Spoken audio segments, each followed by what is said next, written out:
And I think कि वो सबसे ज़्यादा बड़ा टाइम वेस्ट था मेरा जे एडवांस के टाइम में। तो उसमें डाउट्स कम आएंगे कि मैं ऐसा क्या स्पेशल किया था लास्ट के एक महीने में जिससे बहुत अच्छा स्कोर हो पाया था मेरा। तो वो उस टाइप का क्वेश्चन एडवांस में आता है तो आप उसको सॉल्व कर लोगे। वो मेरी खुद की स्टोरी के से रिलेटेड है, जिनका भी फर्स्ट अटैम्प्ट जेमीन का अच्छा नहीं गया। एंड टू बी ऑनेस्ट इसमें एक मैंने भी गलती की थी।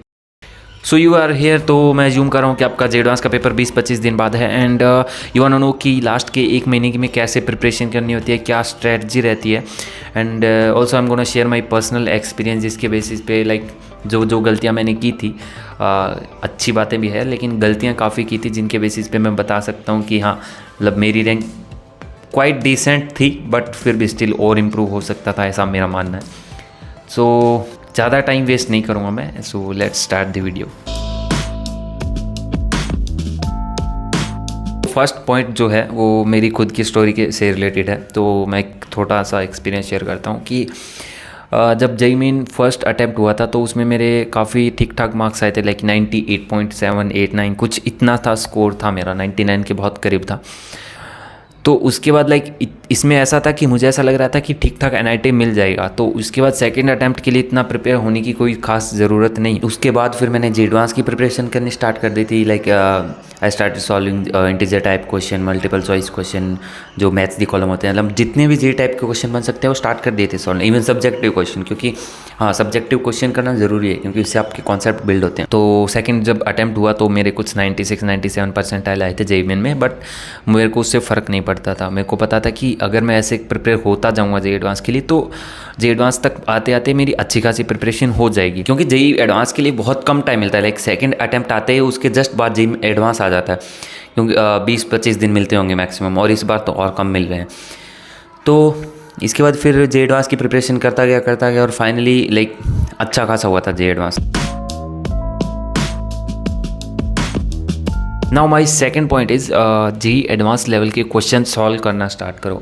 सो उसमें मैंने दो कैटेगरी बनाई है। फर्स्ट थिंग इज़ आपके पास ऐसा स्टडी मटेरियल होना चाहिए, ऐसे क्वेश्चंस होने चाहिए जिनके आपके पास सॉल्यूशन अवेलेबल हो। क्योंकि यार मैंने 2 साल कोचिंग किया, मुझे पता है डाउट काउंटर पे बहुत ज़्यादा टाइम वेस्ट होता है जब आप जाते हो और वहाँ पे इतना क्राउड होता है कि आप एक तो इतने सारे डाउट भी नहीं पूछ सकते, और जे एडवांस में आते भी बहुत डाउट्स हैं, ठीक है। तो इसके आपके पास सॉल्यूशन अवेलेबल होनी चाहिए। फॉर एग्जांपल अगर आपने कोई स्टडी मटेरियल किया हुआ है पहले से, उसको करोगे तो उसमें डाउट्स कम आएंगे, ठीक है। बुक होती है जो आपने सॉल्व की हुई होगी, उसके सॉल्यूशन पीछे दिए हुए रहते हैं, तो ऐसा स्टडी मटेरियल रखना चाहिए। Second thing is multiple choice question solve करना स्टार्ट करो, maths the column question solve करना स्टार्ट करो। एंड लाइक जितने भी सब्जेक्टिव मल्टीपल चॉइस जितने भी एडवांस टाइप के क्वेश्चन होते हैं वो सॉल्व करना स्टार्ट करो, क्योंकि यार जेईई मेन बहुत डिफरेंट है, जेईई एडवांस बहुत डिफरेंट है। तो ऐसे इस क्वेश्चन सॉल्व करना स्टार्ट कर दो जो कि जेईई एडवांस टाइप के होते हैं। आप हैबिट डालो उस चीज़ की, क्योंकि बहुत कम टाइम में जेईई एडवांस क्रैक कर पाना थोड़ा सा मुश्किल होता है। Third point is JEE advance के जितने भी प्रीवियस ईयर क्वेश्चन पेपर है उनको like as a test solve करो। लाइक टाइमर लगा के 2 to 5 और 9 to 11, 9 to 12 ऐसे टाइमर लगा के क्वेश्चन सॉल्व करना स्टार्ट करो। इससे क्या होगा, आपको हैबिट बनेगी कि हाँ इस टाइम से मैं इंगेज्ड हूँ किसी चीज़ के लिए और इतने दिनों से। तो जब जेईई एडवांस का पेपर आएगा तो आपको ज़्यादा हेक्टिक नहीं लगेगा वो। एंड इसमें भी 2 टाइप के ओपिनियन है। फर्स्ट इज़ लाइक डेली आपको क्वेश्चन पेपर सॉल्व नहीं करना है। लाइक 3 सेट जो होते हैं, लाइक एक सेट में 2 क्वेश्चन पेपर मानता हूँ मैं, तो 3 सेट करने हैं आपको एक वीक में। लाइक डेली क्वेश्चन सॉल्व नहीं करने आते, क्योंकि आपको एक दिन फिर गैप लेके उसमें उस क्वेश्चंस को एनालाइज करना होता है, उस पेपर को एनालाइज करना होता है, कहाँ मैं गलतियाँ कर रहा हूँ, कहाँ नेगेटिव मार्किंग और ये सब आपको देखना पड़ेगा। So and second thing is कि कुछ लोग बोलेंगे भैया हमारा अभी तक सिलेबस ही रिवाइज़ नहीं हुआ, फुल सिलेबस बाकी है रिवाइज़ करना, तो कैसे मैं सॉल्व करूँ, कैसे मैं इन चीज़ों को हैंडल करूँ। तो यार अगर आपका अभी तक सिलेबस रिवाइज़ नहीं हुआ है, लाइक आप एक जेईई मेन दे चुके हो, सेकंड जेईई मेन आपका बिल्कुल सर के ऊपर है, अगर आप ये अभी भी ये बोल रहे हो कि मेरा सिलेबस रिवाइज़ नहीं हुआ, तो यार तो बहुत नुकसान हो रहा है आपका। बहुत सीरियस लेने की ज़रूरत है आपको चीज़ों को, आप बहुत हल्के में ले रहे हो जेईई एडवांस को।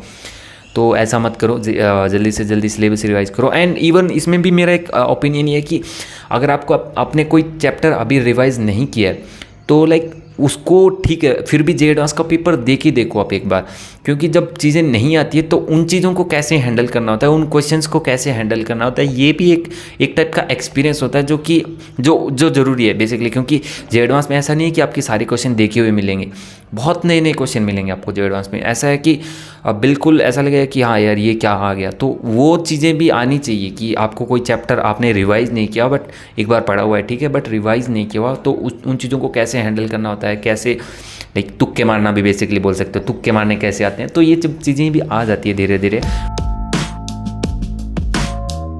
फोर्थ पॉइंट, इस बहुत सारे स्टूडेंट एक गलती करते हैं कि नई नई बुक ले लेते हैं, भैया ये बुक ले लूँ क्या, भैया वो बुक ले लूँ क्या। डोंट डू दिस, कोई भी नई बुक मत सॉल्व करो, नए क्वेश्चन सॉल्व मत करो। लाइक इसमें मेरा ओपिनियन, पर्सनल ओपिनियन ये है कि आप वही क्वेश्चन सॉल्व करो जो आपने एक बार सॉल्व किए हुए हैं, ठीक है। लाइक DPP शीट, जितना भी आपके मॉड्यूल के क्वेश्चन होते हैं जिनमें अच्छे अच्छे क्वेश्चन हैं वो सॉल्व करो। क्योंकि यार एक बार जब आप पहले सॉल्व कर चुके हो उन क्वेश्चन को और दोबारा सॉल्व करोगे तो बहुत हाई प्रोबेबिलिटी है कि अगर आपका वो क्वेश्चन रिपीट हो गया उस टाइप का क्वेश्चन, तो आपको वो कॉन्सेप्ट याद हो जाएगा 2 बार क्वेश्चन सॉल्व करने से, ठीक है। और इवन हाँ, जे एडवांस के पेपर में अगर आपके 10 से 15 क्वेश्चन रिपीट हो गए तो बस चांदी ही चांदी है। इसमें कुछ लोगों का ओपिनियन ये हो सकता है कि भैया लाइक जे एडवांस में सारे क्वेश्चन नहीं आते हैं तो हमको भी ऐसे नए क्वेश्चन सॉल्व करने की हैबिट होनी चाहिए। तो यार सोचो एक बार, जे एडवांस में सारे क्वेश्चन नहीं आते हैं, आप ठीक है आप हैबिट डाल रहे हो नए क्वेश्चन सॉल्व करने की, बट इसकी कोई गारंटी नहीं है कि वहाँ पे नए क्वेश्चन आने से आप सॉल्व कर पाओगे। आपने हैबिट डाली तो इसका एक इतना ही बेनिफिट होगा कि वहाँ पे आपको ऐसा डर नहीं लगेगा कि नए क्वेश्चन देख कि हाँ एकदम से एक क्वेश्चन क्या आ गया, नया आ गया, तो आपको ठीक है वो उसकी हैबिट हो चुकी है, तो आपको इतना फेयर नहीं होगा क्वेश्चन को देख के। बट इसकी कोई गारंटी नहीं है कि आप सॉल्व कर लोगे उस क्वेश्चन को। बट अगर एक बार आपने देखे हुए क्वेश्चन किए हुए हैं, ठीक है, लाइक आपने 2-3 बार कोई एक क्वेश्चन किया हुआ है, तो मोस्ट प्रोबेबली अगर आपका वो उस टाइप का क्वेश्चन एडवांस में आता है तो आप उसको सॉल्व कर लोगे, ठीक है। इसकी गारंटी हो सकती है। तो ज़्यादा रिस्क नहीं लेना है दूसरों की बातों का, ऐसा नहीं करना है कि ये बुक सॉल्व करूँ वो बुक सॉल्व करूँ, ऐसा बिल्कुल नहीं करना। एंड टू बी ऑनेस्ट इसमें एक मैंने भी गलती की थी और बहुत बड़ी गलती मानता हूँ उसको मैं। जब जे एडवांस में 1 महीना बचा था तब मैंने इनऑर्गेनिक की एक नई बुक खरीदी थी, क्योंकि इनऑर्गेनिक मेरे को ज़्यादा याद नहीं हो पा रही थी, तो आई थिंक कि आई थॉट कि ठीक है मैं कोई बुक ले लेता हूँ, उसको क्वेश्चन सॉल्व करूँगा, तो जितनी प्रैक्टिस करूँ उतनी चीज़ें याद हो जाती है, ऐसा मेरा मानना था। तो मैंने लास्ट के 1 महीने में वो बुक ली थी और 10 से 15 दिन मैंने उस बुक को सॉल्व करने में लगाए थे। एंड आई थिंक कि वो सबसे ज़्यादा बड़ा टाइम वेस्ट था मेरा जे एडवांस के टाइम में उसकी। और एंड फाइनल एग्ज़ाम में मैं सीरियसली बताऊँ तो इतना अच्छा स्कोर नहीं था मेरा इनऑर्गेनिक में। तो वही चीज़ है कि अगर उस टाइम पे मैं किसी और लाइक मैथ सॉल्व करता, फिज़िक्स सॉल्व करता, तो प्रोबेबिलिटी थी कि अच्छा स्कोर हो जाता मेरा। तो यही है कि नई बुक पे ज़्यादा फोकस नहीं करना है, पुरानी बुक हैं जो मॉड्यूल हैं प्रीवियस ईयर क्वेश्चन है वही करो, इनफ है। आप इतने भी कर पाओगे तो बहुत बहुत ज़्यादा बेटर है। सो 5th पॉइंट इज़ फॉर दो स्टूडेंट जिनका भी फर्स्ट अटैम्प्ट जेईई का अच्छा नहीं गया।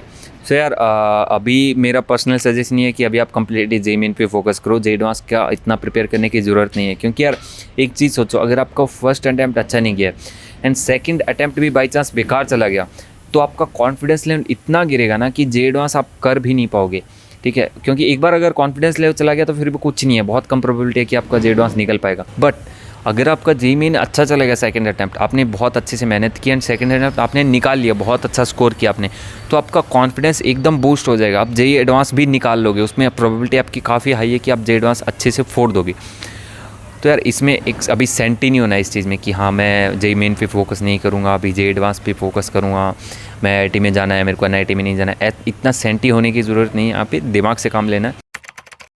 सो नाउ बात आती है मेरी प्रो टिप की कि मैं ऐसा क्या स्पेशल किया था लास्ट के 1 महीने में जिससे बहुत अच्छा स्कोर हो पाया था मेरा। सो द थिंग इज़, जब भी लंच ब्रेकफास्ट डिनर करके मैं एकदम से पढ़ाई करने नहीं बैठ सकता था, क्योंकि उसके जस्ट बाद आपका मन नहीं करेगा एंड नींद आने लगेगी। तो मैं क्या करता था, मैं यूट्यूब पे जस्ट सर्च कर लेता था इरोडो, सॉल्यूशन ऑफ इरोडो एंड ये जे एडवांस लेवल क्वेश्चंस। ऐसा सर्च करने से क्या होता था कि कुछ न कुछ रिजल्ट्स आते थे जिसके बेसिस पे, जिसमें लाइक अच्छे अच्छे क्वेश्चन के सॉल्यूशन होते थे बेसिकली। तो यार मैं उन सॉल्यूशन को देखता था, लाइक मैं वीडियो देखता था और वॉकिंग करता रहता था साथ में। तो इससे क्या होता था, हेल्थ बेनिफिट भी होगा आपको और वैसा भी फ़ायदा होगा। क्योंकि यार at the end of the day आपको बहुत सारे क्वेश्चन करने हैं, ठीक है। और जे एडवांस के लिए ऐसा नहीं कि जे एडवांस लेवल के आप एक दिन में 40, 50, 60, 70 ठीक है कितने क्वेश्चन कर लोगे, 100-150 क्वेश्चन नहीं कर पाते एक दिन में, ठीक ठीक है। तो आप जितने भी क्वेश्चन कर सकते हो, जो कर सकते हो वो करो, बाकी के सॉल्यूशन देख के कैसे भी करके निपटाओ। मेन पॉइंट ये है, जितने क्वेश्चन आपकी आंखों से निकले हुए होंगे उतना ही आपका फ़ायदा होने वाला है। तो मैं यही करता था, लाइक 1 महीने तक मैंने किया और कंप्लीटली लाइक मैंने बहुत इरोडो काफ़ी हद तक मैंने ऐसे सॉल्यूशन देख देख के सॉल्व कर ली थी, ठीक है। पेन पेपर में मैंने खुद एक भी क्वेश्चन नहीं किया था, बट फिर भी स्टिल 50% ऐसा था कि हाँ मेरे को एक बार क्वेश्चन देखे हुए वहाँ पे मिल गए थे इरोडो के कारण, ठीक है। तो मैं ये करता था, ठीक है। और आप भी ऐसा करना चाहिए, ठीक है। जेईई एडवांस के लिए नहीं, आप जेईई मेन के लिए भी ये कर सकते हो। इवन कोई भी एग्ज़ाम के लिए काफ़ी बेनिफिशियल है ये चीज़, ठीक है। ऐसा मैंने नोटिस किया और आप अप्लाई करके देख सकते हो आप, ठीक है। क्योंकि उस टाइम पे आपका टाइम भी यूटिलाइज़ हो रहा होगा, ठीक है। आप टाइम वेस्ट भी नहीं कर रहे होगे। ऐसा नहीं है कि ये खाना खाने के बाद आप बोल दिए कि 10 मिनट गेम खेल लेता हूँ, ये कर लेता हूँ, वो कर लेता हूँ। टाइम वेस्ट भी नहीं होगा, टाइम बहुत अच्छा यूटिलाइज़ होगा, ठीक है। बहुत सारे क्वेश्चन आप नए नए देख सकते हो। यार वीडियो को यहीं पे ख़त्म करते हैं। बहुत कम टाइम आपके पास, जितना भी टाइम है उसको अच्छे से यूटिलाइज़ करो, लाइक अच्छे से हार्ड वर्क करो एंड लाइक मचा दो, इस बार फोड़ दो। एंड आ जाओ IIT बॉम्बे में, मिलते हैं आपसे। तब तक के लिए best of luck, bye bye.